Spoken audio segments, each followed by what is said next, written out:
don't know where I've put my other glasses. Where's my glasses gone? Yeah, I know I've got them on, but I've got another pair somewhere. Ah, here they are. Right. So, this film's a little bit of an introduction to me, Quirky Drift. I'm Nigel. Lots of activity on the channel over the past few weeks. I'd really like to thank you for that. And I thought I'd just come on and introduce myself. You'll learn more about me as we move on. You know, the past couple of years being more or less full-time in this van, covering quite a few thousand miles. Quirky Drift is about photography, it's about film, it's about travel, but it's also about trying to live life more free, showing different ways of being able to do that, even if it's only in a very small way. I love meeting people, I love finding out what they do, and it's really interesting, it's really inspiring, and I'd like to be able to bring that to you.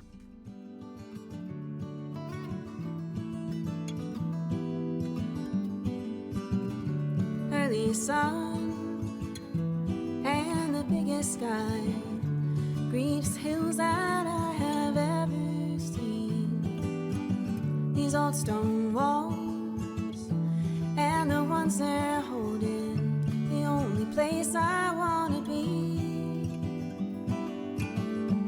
Catch that light as it comes shining in your door. Catch those words as they go by.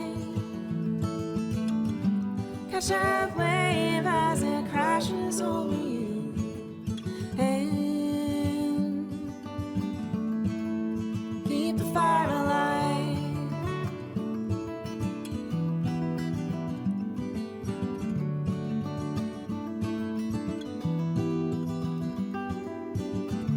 In the dark, when the summer sun has set down all the heat of all the day, has warmed the ground and the earth beneath your feet. Just cooking my tea. Now, I'm not one of those channels that's going to be showing you what I eat and cooking meals.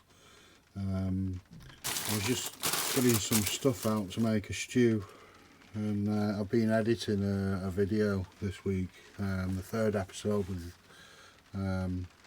Jules Cooper, the professional forager, a friend of mine in Anglesey, and just looking at this stuff, it's amazing how much plastic and crap and what have you comes with it. It's even more incredible how much it costs. So, working with Jules over the past few months, going down to Anglesey and filming her on her land and seeing what she does and listening to her talk about food and herbs and medicine and that she grows, that she forages, has been a real eye-opener. And it takes me back to when I was a child, when we moved here where I am now outside my parents' house. Dad used to grow throughout the summer so much vegetables and picking fruit off the trees that we inherited when we bought the house, and it all used to go in the freezer. Anything that was left over used to go in the freezer, and we used to spread it around the neighbourhood and give it to family and things like that. It just got me thinking about how much people are struggling today just to make ends meet. So this third episode with Jules, I hope you'll like it. I hope you'll buy into it and give it a thumbs up, because meeting people on my travels around the country is something that I really enjoy, and if I can bring something of value to you, then that's great. That's what I want to do. That's where I want this channel to go. I'm going to carry on destroying my stew now. So this is my childhood home. This is where I grew up. Moved here in 1972 when I was 7 years old. At first it was a short garden just down to these bushes here, and then a field. Dad bought the corner of the field there so he could have a vegetable patch. Lots of happy memories here. Mum's 92 now. Fit well. She just got back in from being downtown. She walks down the road, catches the bus, wanders around town, makes a nuisance of herself. She's coming out now. She's wondering what I'm doing. What do you want? What's that? What do you mean, what's that? What? Wave? I thought it was a plant. Wave? I didn't know what it was. I thought it was a plant with that on the top. A what? A plant? Plant with that on the top. That's my microphone. Oh, hello. Live wire, still very active. Gets up to all kinds of trouble. She was walking around Blackpool Zoo yesterday. All day long, walking around Blackpool Zoo. This here used to be a hedgerow. Here was all vegetables. Dad used to grow potatoes, carrots, you name it. Pea pods. He was always getting told off for pinching his pea pods after school. Coming down here, seeing if they were fat and ripe enough, and then hiding the shells. I'm sure he used to count them because I never got away with it. In the greenhouse here, we used to have tomatoes and various other things. A grapevine. It was a great source of food. A lot of it used to go in the house, get processed, chopped up into bowls, frozen for winter. Used to be a big blackberry bush here. Mum used to collect pounds and pounds of blackberries and gooseberries. So this is where the garden used to end, where this hedgerow used to be. And that down there was the corner, the top corner of a field. Used to come to a point just over the fence there. Where those big trees are down at the bottom there, that was a fence into another field with bulls in it. And it was fields for as far as you could see, right up to the village on top of the hill there. A lot of produce used to come out of that small patch.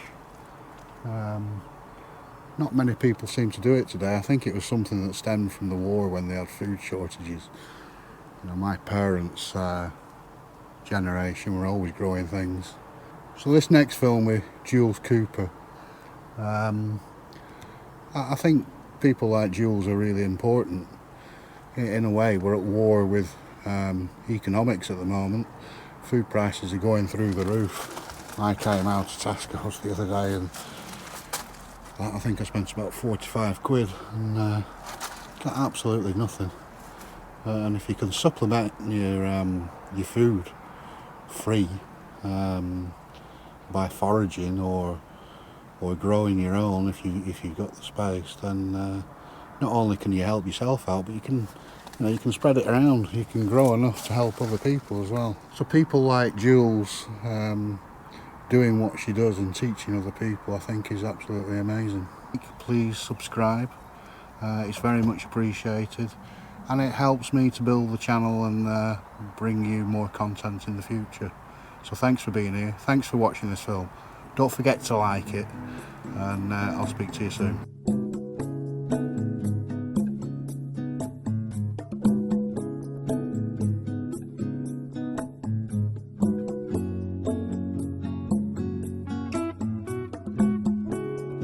Hi, my name's Jules and I'm from Spirit of the Hedge Rider. I'm a professional forager and basket weaver, and we came here in 2010 after I walked out of my job as a social worker.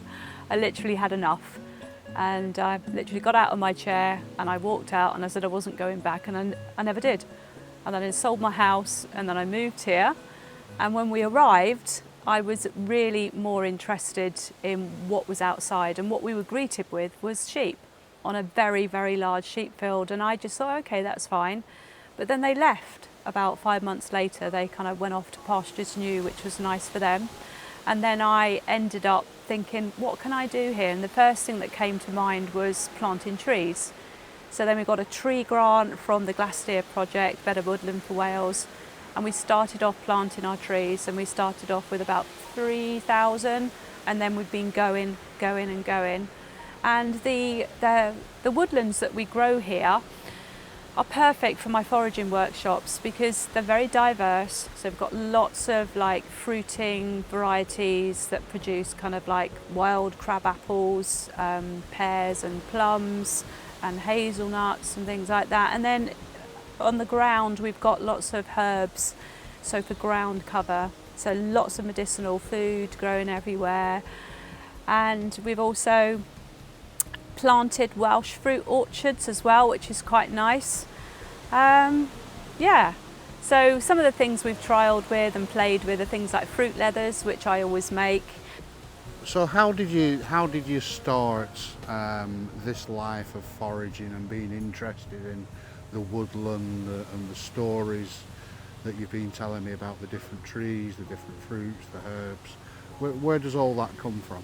Okay, so I'm originally from West Sussex and I grew up around these ancient hedgerows and woodlands. So we lived on a very small council estate, 32 houses, and one of the favourite places I wanted to go to on a daily basis was the woods because they protected me from things that were going on in my life. And what I got from those woodlands was peace and joy and just wonderment, almost like very, very magical. And that's kind of danced along with me all my life, this love of nature. My mum's Romany, so she took me out an awful lot as a child. I can remember sitting in a pushchair being pushed through the kind of like the winding little roads, and she would gather things like nettles. I can remember being stung on my back as a little baby. So wild food, wild plants has always, like I say, danced along beside me. And then I kind of went into wanting to work and support people. So I did work with domestic violence, women's aid, and then I went into social work. And then I kind of burnt out from that, and I decided that, yeah, it was time to move on, and that's how I ended up here. But yeah, my love of nature comes from my childhood, and in fact my earliest memory is crawling under a hedgerow to get to the other side. So that's about it, really. So when you came here, this was just fields? Yeah, so the front garden had the garden we're in now. It sits on about an acre. So the house sits on about an acre. We had some mature trees, and I've just showed you the silver birch. In fact, the alder over there was actually planted the year of my birth, 1964, by the previous owner. And when I came down the drive, when we first looked at the house, was the alder tree that was kind of talking to me. And funny enough, the night before I had a dream I was sat under an alder tree, so I knew I'd come home. As soon as we drove up the lane, I knew I'd come home. So in 2015, in 2010 when we arrived here, there was, I came up with a poem called The Little Hedge Witch, or The Hedge Witch, and it was all about, you know, kind of walking over the land and feeling very grateful for coming home and stuff like that. And then it went into a children's book called The Little Hedge Witch. So The Little Hedge Witch is really, I suppose, a story of my life when I kind of escaped to this nature, this haven of nature. And the story starts off with, like, in the middle of the most beautiful magical island lives a little hedge witch, and then through the story she finds herself being pulled out of that because she needs to go and do some work. And like as a social worker, we have to kind of overcome fears and go into areas that we're not comfortable with, those challenges. So her challenge was to actually find the magic inside her to be able to cure the hedgerows in Darkland. So it's a very empowering story about a little girl who's very happy, living on a little island surrounded by hedgerows and trees, and she finally gets the call from a naughty dragonfly that puts her under a spell and takes her out. And then she wakes up out of her trance and finds herself in a very cold environment. And then, like I say, she has to find the magic in her to help the hedgerows to be strong, to help them grow again. So, and then she comes back and tells a story. So it's a kind of like most stories are. There's always a challenge, and there's always And that's a book rise. that you've written, and that's a book that Yes. people can buy? So yeah, so it's available from me, and it's written, this version is written back to back in Welsh and English, and the reason why I wanted the Welsh in there is to protect the language of this beautiful island. So it's actually written in very, very beautiful Welsh by a Welsh historian that's really got the dialect right and all the local little sayings. You know, it's very beautiful, the Welsh side. And people can find you where? You can find it on my website, so it's www.spiritofthehedrider.co.uk, and if you go to the shop you'll find it there. Yeah. And your Instagram? Instagram is Spirit of the Hedge Rider, also Facebook is there as well, and I've also just written another little book which is my wild plant recipes. And if people are interested in learning more, coming to visit maybe, doing a workshop, I know you do foraging and you forage on the beach. Yeah. How can people go about? Again, either through Facebook or Instagram, you can direct message me, or on my website. You can find me on my website. Yeah, drop me an email. That's the best way, because then I've got a record of who you are. That's lovely. Thanks Yeah. very much for today. Thoroughly enjoyed walking around with you. I think I could spend a week here. To be You honest. can, yeah. You've only done literally 10% of the land. Yeah. Yeah. I'm definitely You're going to be very, coming very back welcome. and catching the different seasons Yeah. and talking to you more Yeah. and learning more. I've Yeah. learnt so much today. Well, I Absolutely think it's a passion. So it's something, you know, like we were saying yesterday, you know, it's like when you find your life's purpose. This is my life's purpose. It's to educate people about edible, medicinal, useful properties of wild plants on their doorstep, on their local landscape. So it's about not going too far afield. It's about what's growing around us and doing it in a very creative way, and always having the magic woven between the stories. Really important. Magic. Well, Always I magic. hope this film can go a long way in helping Yeah. you put that message out there. Yeah, it's very healing. Nature is very healing. And look forward to doing more Yeah. with you. Oh, thank you very much. Me too.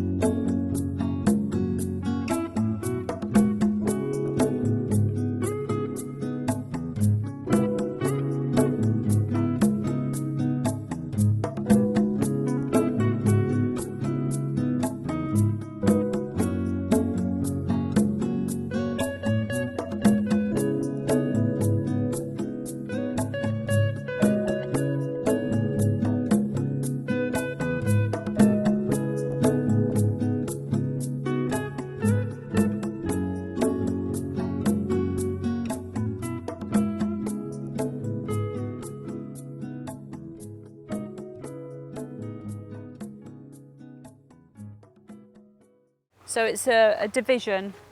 So you've got one there. So when we first moved here, it was just one long big sheep field. All of the original old-fashioned hedgerows had been grubbed out, so to serve bigger machinery. So we've actually replaced all the hedgerows since we've been here. And we actually have kind of like 6 small fields now, although they kind of like morph together as you go into the second woodland.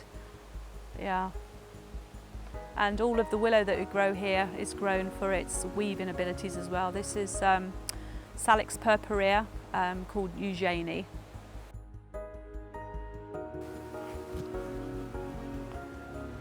So last week we didn't have any blackberries at all. You can see how quickly a plant shifts into its next phase. So amazing. So just by eating a handful of these a day, you're going to have lots of vitamin C, and that will help you to, when you go into winter, it'll give you some immunity. Now when you think dark purple, so think about the hedgerows dark purple, so plums and blackberries and sloes, dark purple, blueberries. That's why blueberries are a health food, but these have got 10 times more vitamin C in them that blueberries do, and they're here, they're on our doorstep. Yes, so little small handful of these a day.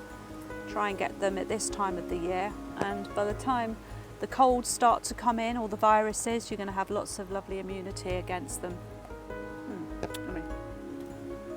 I love this hedgerow. This is a north-facing hedgerow, so it's quite interesting because for some reason the blackberries always come out first here, and that doesn't make sense on a north-facing hedgerow. You'd think it'd be on a south-facing, but no, the north-facing hedgerow, this is where our blackberries start. And this is where I'll be bringing people tomorrow for the forage. We'll be foraging these and we'll be mixing them with something like apples or nettles. We'll be making a lovely juice with them with a hand crank juicer.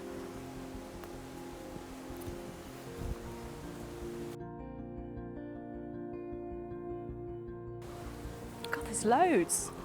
I've not been down here for a while.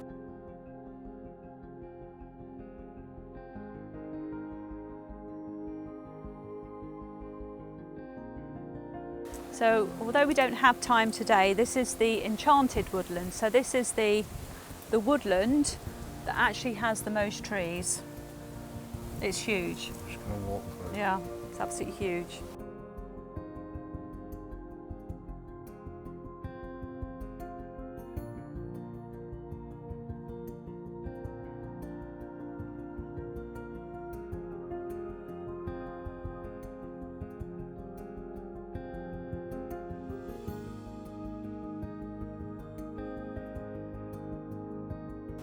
So I just want to show you this lovely plant. This is creeping thistle, and the role of the thistle is to remineralise the earth.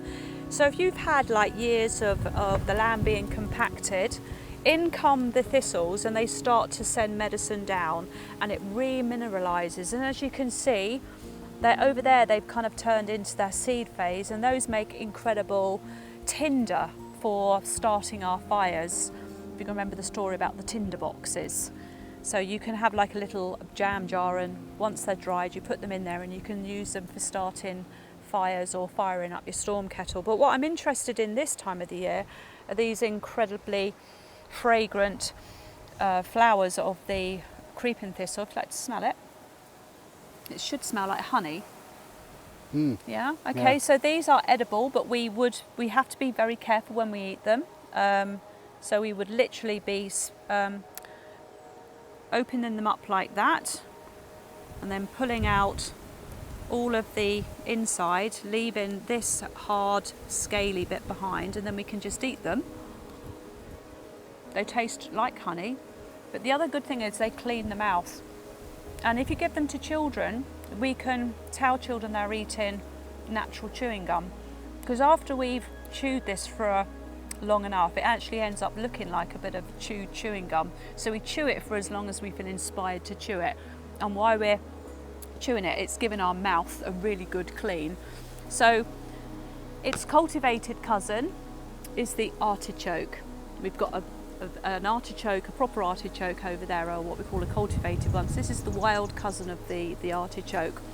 Really edible, very medicinal, works on the liver, great for shifting anger, and it's great for hangovers the next morning, and it's also really, really good for making chais with the root. So we're digging up the root. You can see them popping up all over the pathways, but they're really, really good for eating. Tastes a little bit like potato. Yeah, really delicious.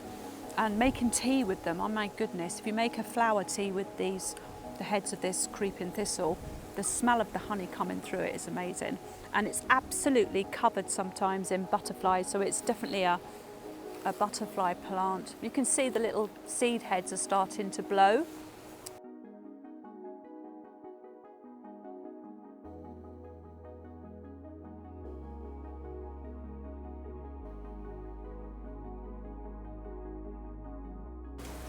We've got the cultivated artichoke over here.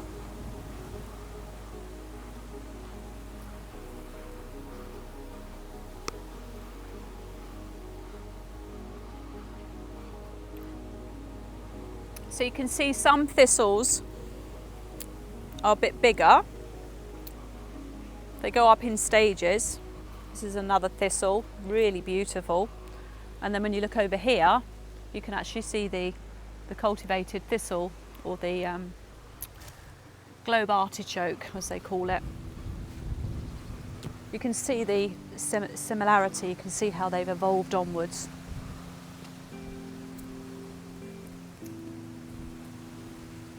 Great to give people a comparison. We could walk through the... So the pumpkin patch is starting to look a little bit like something out of the Harry Potter film, where they have the big pumpkin patch kind of sprawling down the hillside, and we have humongous pumpkins in here. So actually see one here. And then over the other side, they're 3 times as big as that.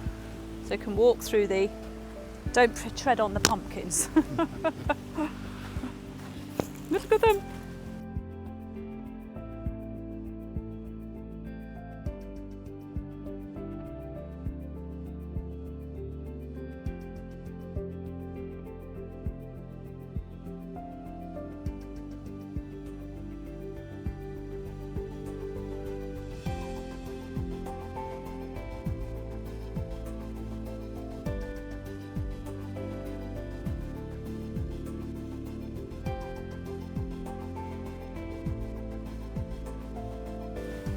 The richest from South Africa, so sweet corn, or mealies as they call them. They eat a lot of them. They're still ripening, still swelling. Not quite there. We tested one the other day. Grow a lot of veg here. This is a Snowdon Queen pear. So we grow native pears here just to suit the environment because it's quite windy. She's got a couple of months yet before she's ready.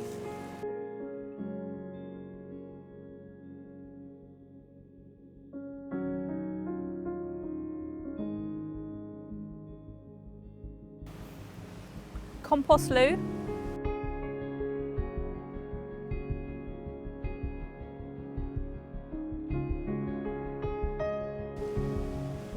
Can't beat a compost loo. Oh, now the sun's out. Yeah.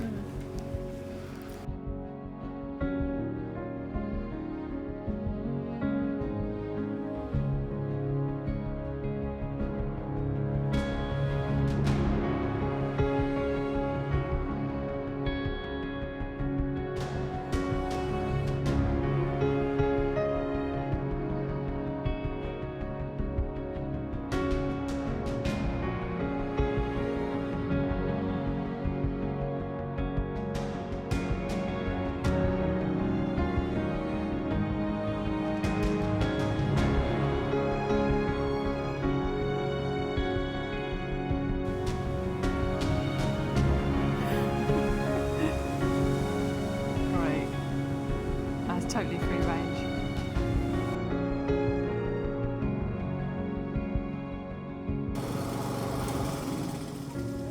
Thank you so much. I've been seeing you doing the pathways.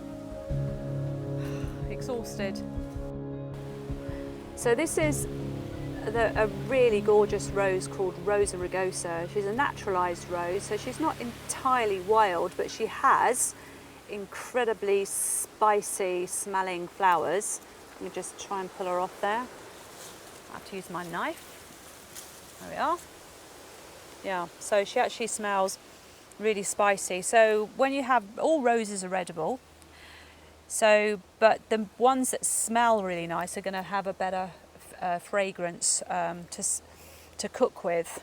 So with these, we can use these for energy balls and for rolling energy balls in, and for confetti. I make confetti with them because they're really perfumed. When you dry them, it kind of like all of the volatile oils are really intensified.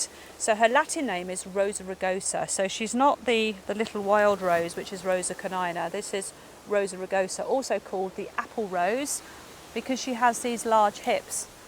Now, unlike the wild rose, where there is an abundance of hips inside, although these do, you can actually peel them, and they taste amazing.